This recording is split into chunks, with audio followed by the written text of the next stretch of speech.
The invocation of a civil war warning by a source close to Chiwenga, coupled with reports of military disquiet, paints a grim picture of escalating tensions. On June 9-10, 2026, a video titled "Watch Live: Senior Zimbabwe Soldiers on Mnangagwa" emerged, reportedly originating from JM Tongogara Barracks. While the full details of this warning remain somewhat opaque, its very existence suggests a significant level of discontent within the military ranks regarding the current political trajectory and Cap 3 initiative.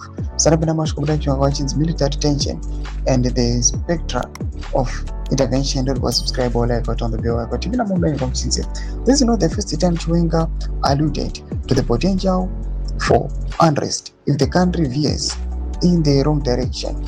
A short video clip of the vice president warning that such a path would lead to bloodshed has been circulating, further fueling anxieties among the stability of the nation. These pronouncements from a figure with a strong military background carry considerable weight, reminding observers of the military's historical role in Zimbabwean politics, particularly the events of November 2017.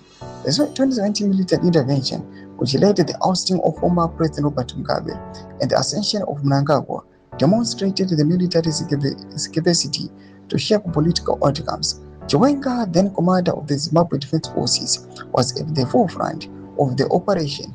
His current coded warning and the alleged military disquiet are therefore interpreted as a potent reminder that the armed forces remain a critical, albeit often silent, player in the country's power dynamics. The fear is that when the political crisis deepens, the military might once again be compelled to intervene, potentially with far more disruptive consequences than in 2017. Toma developments are good upon what in a comment section methods of food and what could be on the digital issue. So subscribe or like or turn on the bell icon.